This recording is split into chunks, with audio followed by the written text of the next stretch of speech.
మరి ఈ షూటింగ్ టైంలో బైక్ రేసింగ్ మీరు ఎప్పుడు డూపు లేకుండా చేస్తాను అనలేదా?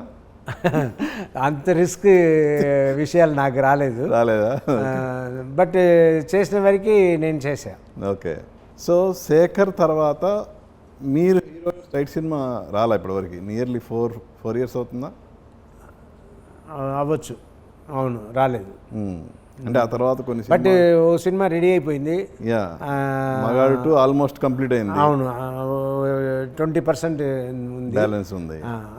అది రెడీ అయిపోతే ఒక సినిమా బైకర్ ఇప్పుడు రిలీజ్ కాబోతుంది. ఇంకో సినిమా పేరు పెట్టలేదు అని అన్నారు. రబ్బర్ పాండ్ రీమేకా? అది రీమేక్ కాదు, కొత్త సినిమా. ఓకే. సో ఆ సినిమాలోనే యాక్సిడెంట్ కూడా జరిగింది. ఓకే. సో ఆ సినిమా 3 వరుసగా ఉంది. ఇంకా ఈ బైకర్ తర్వాత మంచి క్యారెక్టర్స్ ఎదురు చూస్తున్నా, అది ఇంకా చూస్ చేసుకుంటా. ఇప్పుడు కొన్ని సినిమాలు అడుగుతున్నారు ఈ బైకర్ ఇదంతా చూసే people started asking for different characters. Okay. So అవి సెలెక్ట్ చేసుకుంటా వస్తాను మళ్ళీ.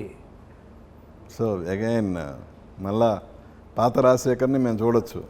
నేను ఈ సినిమా చూస్తే నేను నచ్చుతాను. ఓకే. మరి మీ పిల్లలు శివాత్మిక ఏంటి వాళ్ళకి తెలుగులో ఇంతవరకు కరెక్ట్ బ్రేక్ రాకపోవడానికి ఏంటి రీజన్ ఏంటి? మీ ఒక సీనియర్ ఆర్టిస్ట్గా అంటే మీ పిల్లలు అనేది పక్కన పెట్టండి, ఏంటి అని ఎగ్జాక్ట్గా నాకు తెలియదు, కానీ హైట్ ఒక కారణం అని అంటారు. తర్వాత రాజశేఖర్ పిల్లలు అని ఫ్రీగా ముందుకు రాకపోవచ్చు అని అంటారు. ఏమో అంటారు కానీ బట్ వాళ్ళు చేస్తున్నారు. కానీ మీరు చెప్పినట్టు ఫస్ట్ రేంజ్ ఫిలిమ్స్ దాకా వెళ్ళలేదు. అది ఏంటో మా వల్ల వాళ్ళకి మైనస్ అయితే బాధనే. బట్ వాళ్ళు మంచి ఆర్టిస్టులు, అంటే ఆల్రెడీ టాలెంటెడ్ ఆర్టిస్టులు అనేది అవును, అది నాకు సంతోషం. ఓ ఆర్టిస్ట్కి కావాల్సింది అదే. Then the time also counts. మన సినిమాలో మంచి టైము కలిసి రావాలి, వచ్చినప్పుడే సక్సెస్ వస్తుంది అని మా మాటలు ఉన్నాయి. సో అలా వాళ్ళకి ఇంకా సక్సెస్, ఇంకా పెద్ద సినిమాలు వస్తాయో ఏమో చూద్దాం. సో టైం అనేది ఇప్పుడు బైకర్ దగ్గర నుంచి స్టార్ట్ అయితేమో ఫ్యామిలీకి. సేమ్ అలా స్టార్ట్ అయితే ఇంకా హ్యాపీ. ఓకే. ఇంకోటి నా మెయిన్ కంప్లైంట్ అండి, జీవిత గారు మీరు బిజీగా ఉంటే ఓకే, తను బెస్ట్ ఆల్రౌండర్, ఏ క్యారెక్టర్లోనైనా తను అద్భుతంగా పెర్ఫార్మెన్స్ చేయగలరు. మీ వెంటే ఉంటూ తనకి ఎన్నో అవకాశాలు తను కోల్పోతుందేమో అనిపిస్తుంది. అవును, మీరేమంటారు? అసలు కరెక్టే, వాడు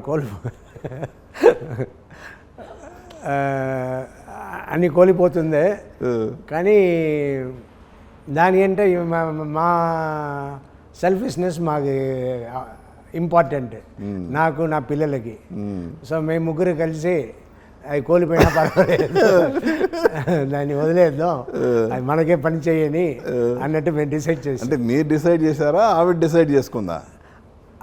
ఆవిడ డెసిషన్ తీసుకోకపోతే ఎవరిని బలవంతంగా చేయించలేము. ఆవిడ లవ్, ఆవిడ ఇష్టం, అదంతా ఆవిడ వద్దు అని వదిలేసుకుంది. సో అది మాకు అడ్వాంటేజ్. ఫ్యామిలీ కోసం ఆవిడ ఇంత త్యాగం చేయకపోతే ఎన్నో అద్భుతమైన క్యారెక్టర్లు తను చేసి ఉండేదే కాదా? తప్పకుండా చేసి ఉండేది. మనకి ఫస్ట్ ఫ్యామిలీ, తర్వాత దేశం, అంతేనా? అఫ్కోర్స్. అంటే ఇప్పటి వరకు ఓకే అండి, ఇక మీదటైనా అంటే పాత ఆర్టిస్టులు అందరూ మంచి మంచి క్యారెక్టర్లు చేస్తున్నారు, వాళ్ళకి మంచి క్యారెక్టర్లు పడుతున్నాయి ఇప్పుడున్న దీంట్లో. ఇక మీదటైనా తనకి మంచి క్యారెక్టర్లు వస్తే చేపిస్తాను నేను తప్పకుండా.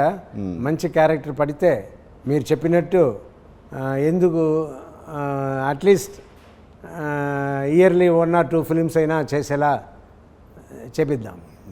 గుడ్. మీరు చెప్పిన పాయింట్ కరెక్టే. బట్ జీవితాన్ని మాట్లాడుకుంటా. ఓకే. ఓకే సార్, కరోనాకు ముందు కరోనా తర్వాత కరోనాకు ముందు నేను young and energetic angry young man. Corona వచ్చి వయసును గుర్తు చేసి వెళ్ళిపోయింది. ఓకే. సో వయసును గుర్తు చేసినా వెనకాడలేదు, చూస్తాను. ఈ ఫ్రాక్చర్ కూడా నాకు పెద్ద ఛాలెంజ్ అని అందరూ అనుకున్నారు. బట్ నేను అన్నీ మా డాక్టరే ఆశ్చర్యపడ్డారు. ఇంత ఇంప్రూవ్మెంట్, ఇదంతా మీ విల్ పవరే, గుడ్ అని మెచ్చుకున్నారు మా డాక్టర్. కొంచెం ఓవర్గా చేయొద్దు, కొంచెం తగ్గించండి అని. ఓకే, చిన్న కాషన్ అనమాట. అవును. సో ఇది ఏ క్వశ్చన్కి మాట్లాడాము? ఇది కరోనాకు ముందు, అదే కరోనాకు తర్వాత. మీరు అడగొచ్చింది దేంట్లో కరోనా ముందు వెనక.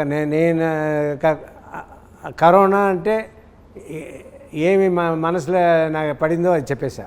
ఓకే.